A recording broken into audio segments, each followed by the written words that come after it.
Okay, hello everyone. We will learn about data mining today. So, this is an exciting and increasingly critical area of data science. Um, so, we will have part 1 for uh, today's lecture, and then next week we will have part 2. So, we'll cover the fundamentals and importance of data mining, explore the processes involved, and take a closer look at some key techniques. So, data mining allows us to extract meaningful patterns, trends, and insights from large data sets, helping organizations make informed decisions. It plays a vital role in industries ranging from marketing to healthcare to finance. So it is totally related to data analytics, which we are studying. This what this course means. So our goal today is to introduce you to these concepts and prepare you for more advanced topics that we'll cover in the next session. So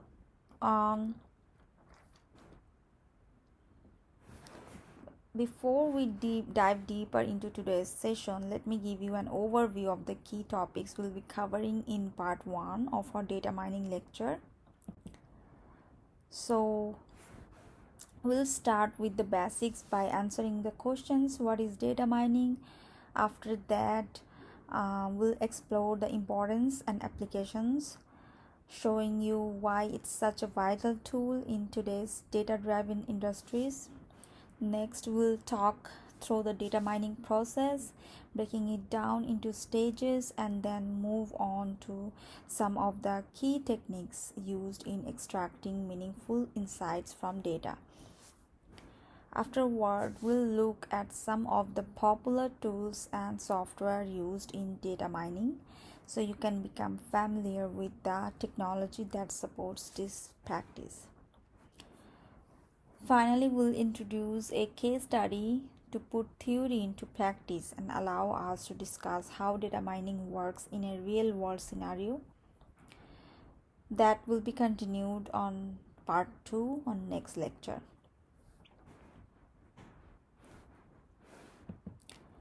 Okay, so let's begin by defining what data mining actually is. At its core, data mining is the process of extracting meaningful patterns from large data sets, as I said earlier. This isn't just about shifting through data, it's about uncovering trends, patterns, and insights that may not be immediately obvious. Data mining draws upon multiple disciplines, including statistics, machine learning, and database systems. These fields work together to analyze large amounts of data, helping us find patterns that we can then turn into actionable insights.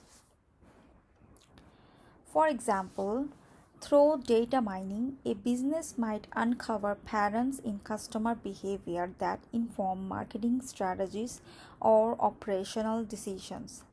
Essentially, we are transforming raw data into valuable insights that drive decision making. So, here's some of the key points to remember about data mining. First, it combines advanced statistical methods, machine learning algorithms, and dataset technologies. It transforms raw data into actionable insights that can guide business strategies and improve decision making. So, we'll also see some different techniques, processes in various industries. Now that we have an understanding of what data mining is, let's talk about why it is so important, especially in the business world. Data mining has a substantial impact on business operations and decision making processes. Here are some of the ways in which it can bring value. So, it enhances decision making by providing businesses with data driven insights. This means companies can make more informed and accurate decisions. Then, data mining helps identify market trends by analyzing customer data.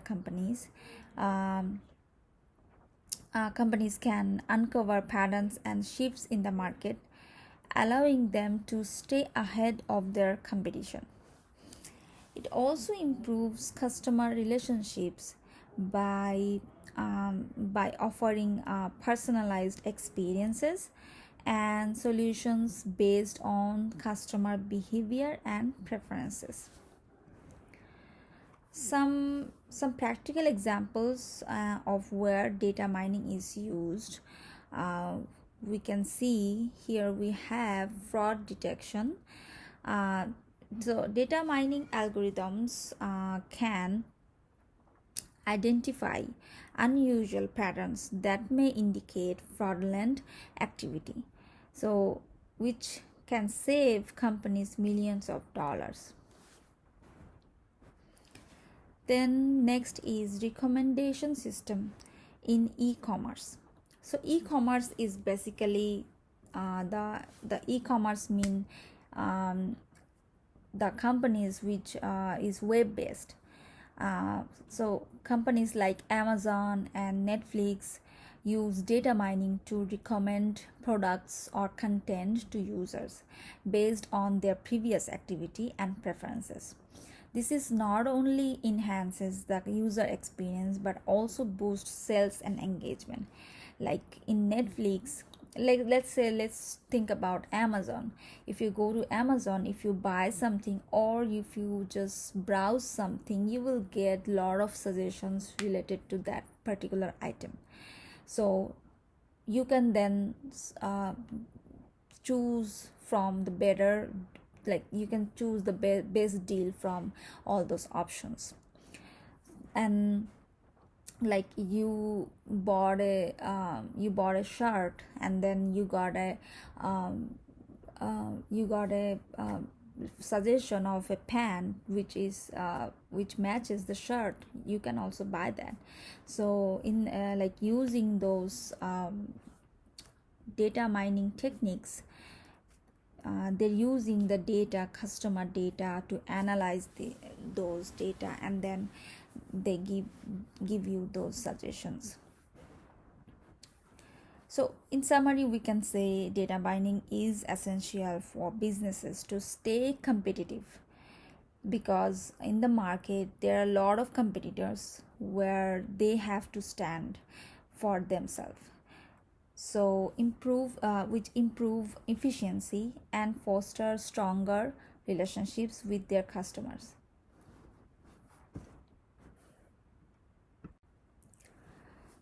Now let's look at how data mining is done in practice.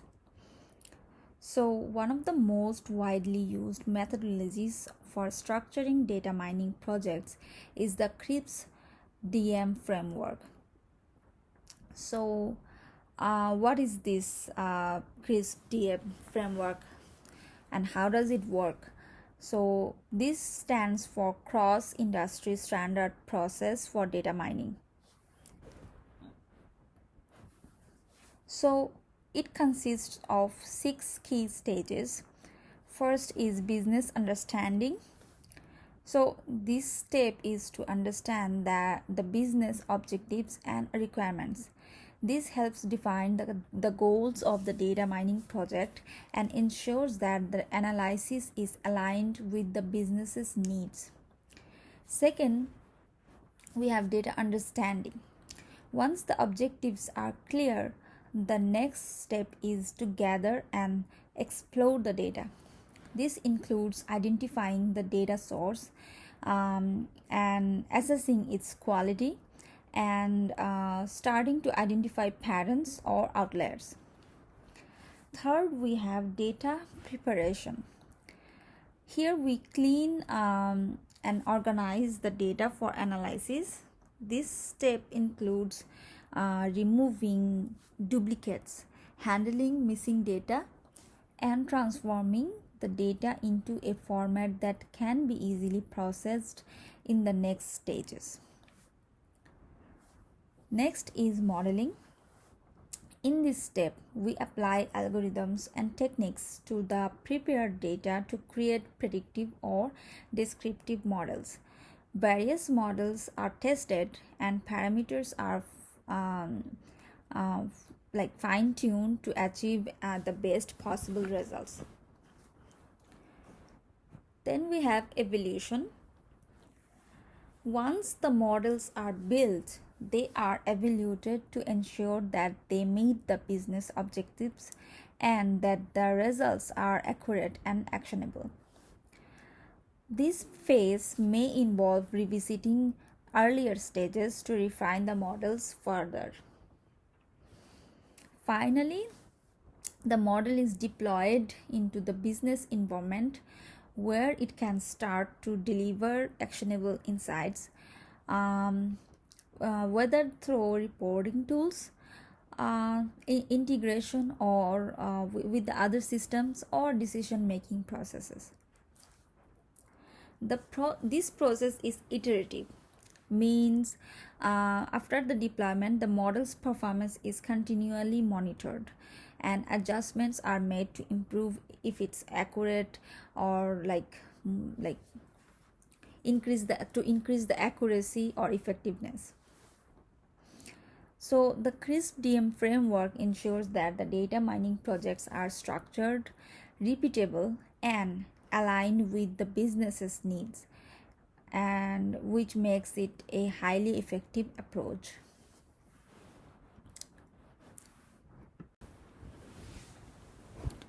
In this section, now we'll see some of the primary techniques used in data mining.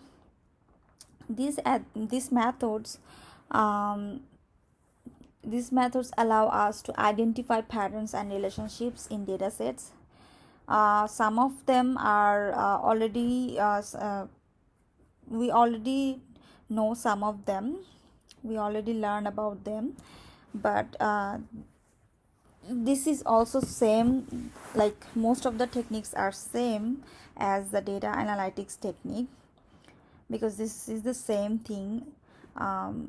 And so first of all is classification, which is a technique used to categorize data into predefined classes or groups. For example, a bank may classify loan applicants as low, medium, or high risk based on their credit history, income, and other factors. So we are classifying the users or so that we can easily make them into groups or classes, so that we can easily get any data from anywhere.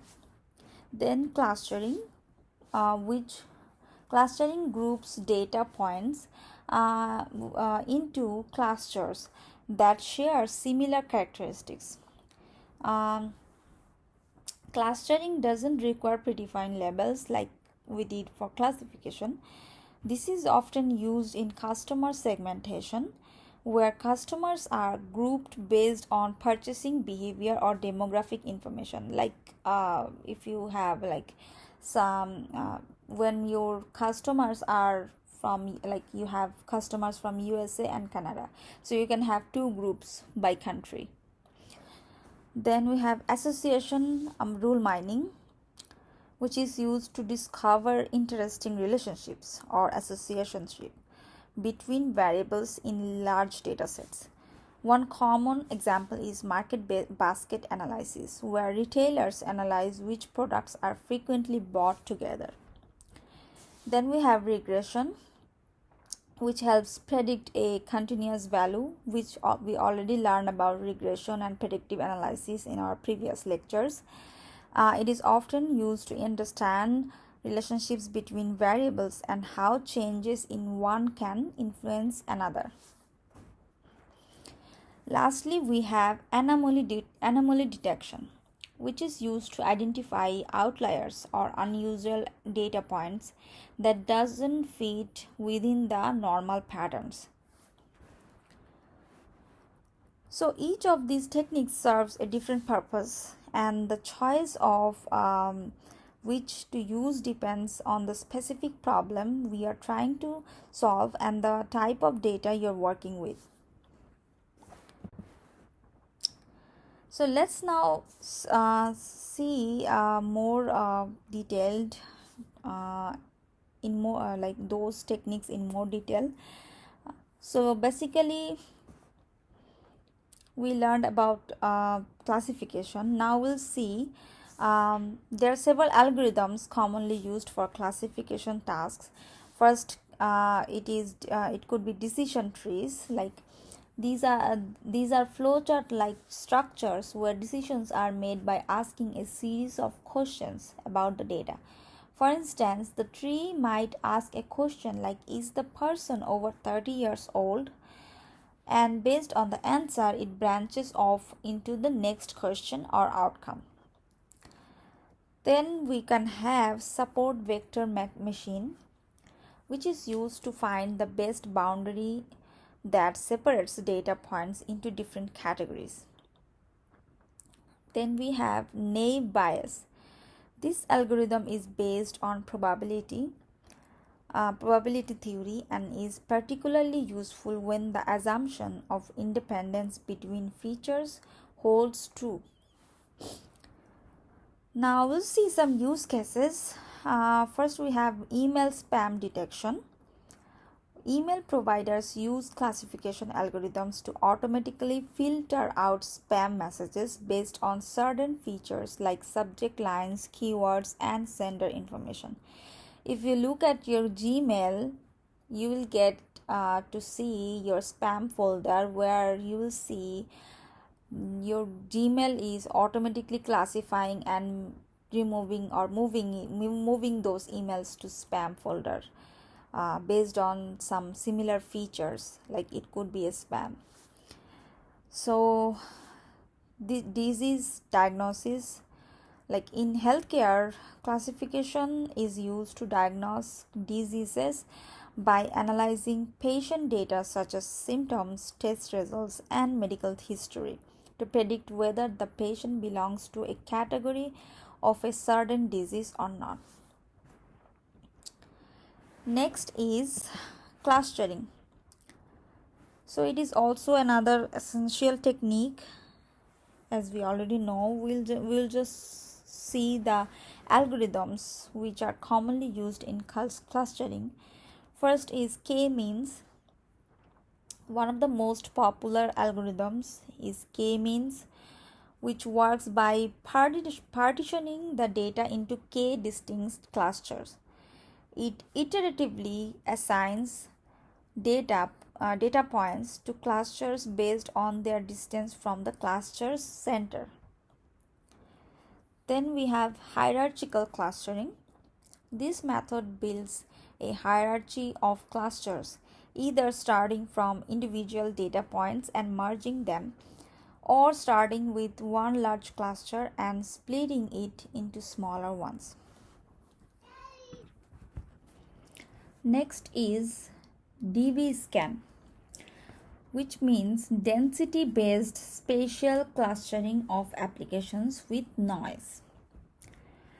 Unlike k-means, which creates spherical clusters, DB-scan identifies clusters of varying shapes based on the density of data points. It's also good at detecting noise or outliers. So we will also see some use cases. So first we have market segmentation.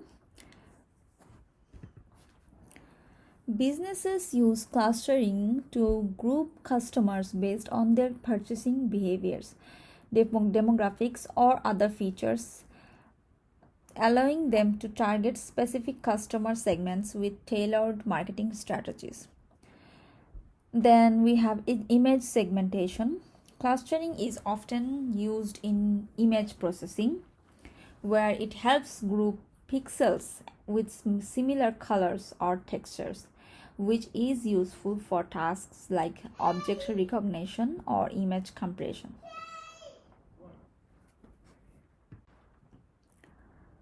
Okay, now we'll see association rule mining, which is a key technique in data mining. It is used to discover interesting relationships or patterns between variables in large data sets. So we'll see. You can say in simple terms, association rule mining helps identify patterns such as which items are frequently bought together in a supermarket. The classic example of this is like a market basket analysis, where retailers use this technique to understand the purchasing behavior of customers. So if you look at this example right here, in the table, if you see, we have first customer who bought bread and milk. Second customer bought bread, diaper, beer, eggs. Third one bought milk, diaper, beer, coke. Then fourth one bought bread, milk, diaper, beer. Then the fifth one bought bread, milk, diaper, coke. So now from this table we can analyze using the association rule mining.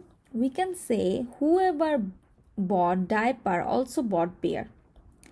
If you look at the table, like most of the people, whoever bought diaper also bought beer, and then whoever bought milk and bread also bought eggs and coke, and then whoever bought beer and bread also bought milk. So from this analysis we can get a result and a prediction using the market basket analysis. Now we'll see two commonly used algorithms for these techniques. First is a priori algorithm, which works by identifying the frequent item sets in a data sets and then extending them to larger item sets, providing those item sets satisfy a minimum support threshold. Then we have Eaglet algorithm. The Eaglet algorithm works differently by using a depth first search strategy to mine the item sets, often being more efficient with smaller data sets.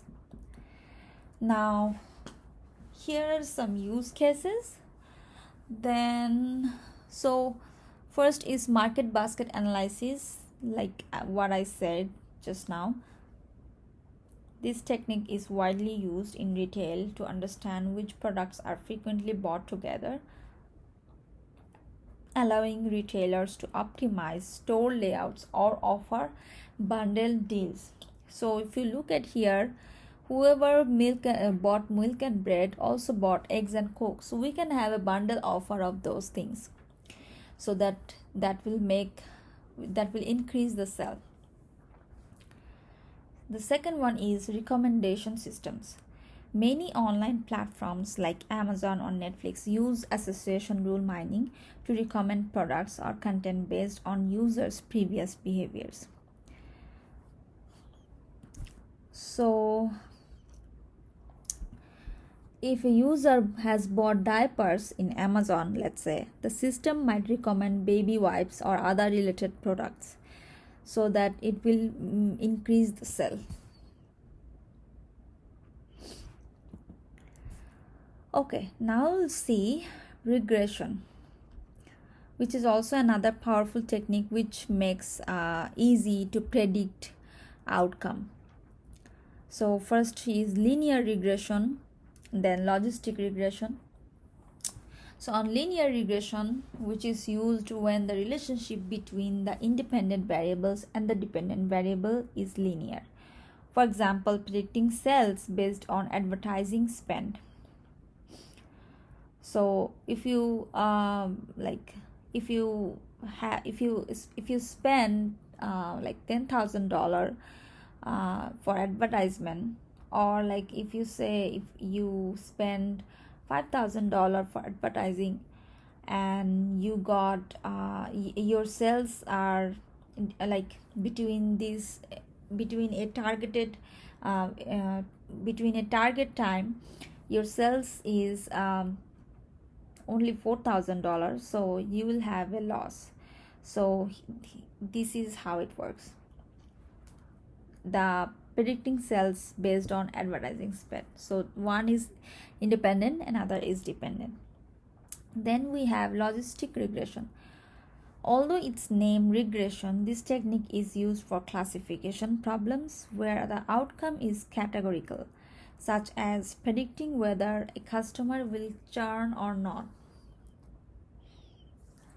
Then we have use cases, self-forecasting, and then risk assessment.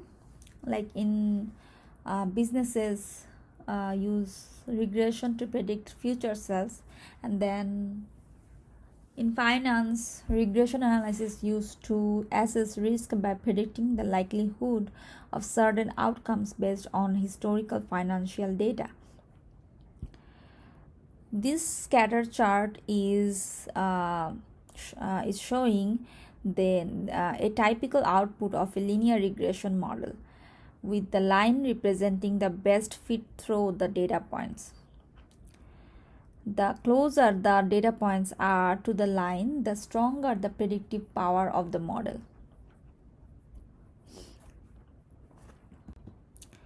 Null C anomaly detection, which is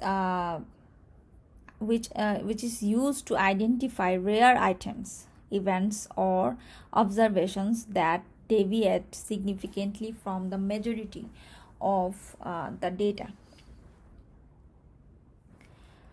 So these are some techniques, which is statistical methods which involve identifying outliers based on the distribution of the data. If an observation falls outside of the expected range, it is flagged as an anomaly. Then machine learning approaches. Models can be trained to detect anomalies by learning what constitutes normal behavior from historical data. These methods include supervised, semi-supervised, and unsupervised learning techniques.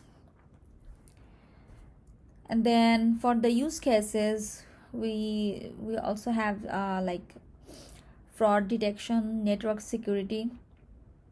So anomaly detection is commonly used in finance to identify suspicious transactions that may indicate fraud. For example, a credit card is used in two distant locations within a short period. It could be flagged as an anomaly. Then cybersecurity, in cybersecurity, anomaly detection helps detect unusual patterns in network traffic that may indicate a security breach or hacking attempt. For instance, an unusually high volume of traffic from an unfamiliar source could trigger an alert. Now, this chart on the slide demonstrates how anomalies can be visually represented, showing data points that significantly deviate from the norm. By detecting these anomalies, businesses can mitigate risks and respond to threats threats more efficiently or effectively. Okay. Next, we'll see data mining tools and software. There are numerous tools and softwares available for performing data mining, ranging from open source solutions to commercial products. Let's take a closer look at some of the most popular tools and their key strengths and weaknesses. So for open source, we have R and Python with libraries like Skeet, Learn, and Pandas, which are widely used open source tools for data mining. But this is basically for the programmers, but anyone can do Python programming nowadays. They offer flexibility and customization but require programming knowledge to use effectively. Python in particular is popular for its broad library support and integration with machine learning. Then we have Weka. Weka is a user-friendly open source tool that is great for beginners. It offers various data mining algorithms and supports pre-processing, classification, clustering, and more. However, it has limited scalability and lacks deep learning capabilities. Then we have some commercial one, RapidMiner and SAS. The commercial tool, both of these commercial tools are known for its ease of use, which are highly scalable and industry standard tool, and they are widely used in industries, and they can support large data sets. So yeah, also IBM SPSS is also another popular tool. So it's commonly used for statistical analysis and data mining in research and business settings. Then we have visualization tool, which you already know, Tableau and Power BI. These are the tools we use for visualization. Each of these has its pros and cons depending on the complexity of the data mining. If you look at this table, you'll see those pros and cons. Like Weka is user-friendly, open source, versatile, but it has limited scalability, lacks deep learning. RapidMiner, there's no coding needed, big data support, but resources intensive, some paid features, you have to pay for it. Then KNIME, KNIME, which is easy to use, extensive reintegration, but slower for larger data set. Then for SAS, it's scalable industry standard, but it is expensive. It requires specialized knowledge. Python is free, highly customizable, but it requires programming skills. And then Tableau, great for visualization, user-friendly, but limited machine learning capabilities. Next, we'll see the case study that we will continue. We'll dive into a case study focused on customer segmentation for retail. The goal of this case study is to demonstrate how data mining techniques can be applied in a real world scenario.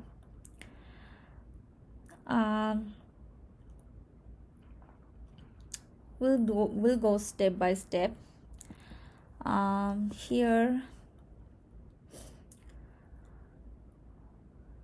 so the primary goal of this segment customer based on their purchasing behavior, which will allow us to tailor marketing strategies effectively. We also aim to identify key purchasing patterns within these segments, helping businesses make more data-driven decisions. The dataset we'll be working with includes customer demographics, their purchase history, and transactional data.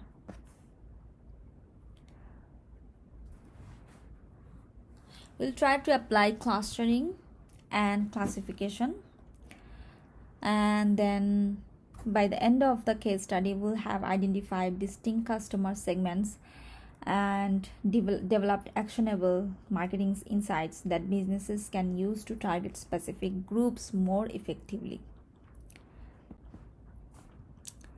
So here are some related resources, but you can also look for your data sets, some different types of data sets, and you can uh, like browse and play with these softwares, and you can try if you can work with these softwares.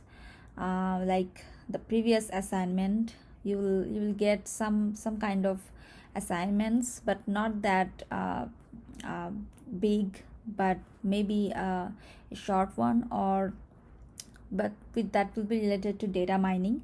So I would suggest you to search and start browsing about the data sets, and um, like data mining techniques and all those stuff, tools and techniques you can use for that. And you can always uh, reach out to me whenever needed. So here we have you can read, you can get help from these books if you want. I assume that they have PDF versions. You don't have to buy those books, or you can get from library, or you can get a PDF version maybe. If you need any help, extra help, these are the resources. Or you can read an article, a survey of data mining techniques. So there are a lot of resources. If you need any other resources, you can just reach out to me. I will help you to find resources so that it will help you to understand more clearly. So this is what that's all for today. But if you need a Zoom meeting with me, or if you need any help with anything, you can schedule and you can email me. We can schedule any meeting, and you will have your homework. I will post the homework next week, I think. I have to check the syllabus, and then on the homework 3, if you have any kind of problem, please reach out to me as early as possible, so that and don't wait for the last minute or last day. So yeah, so from the lecture, if you don't understand anything, please reach out to me. Or if you are confused, or if you have any question, you have a discussion board for with every lecture. You have a discussion forum where you can post anything, and I will reply as soon as possible. And you will yeah, so that's all for today. Thank you.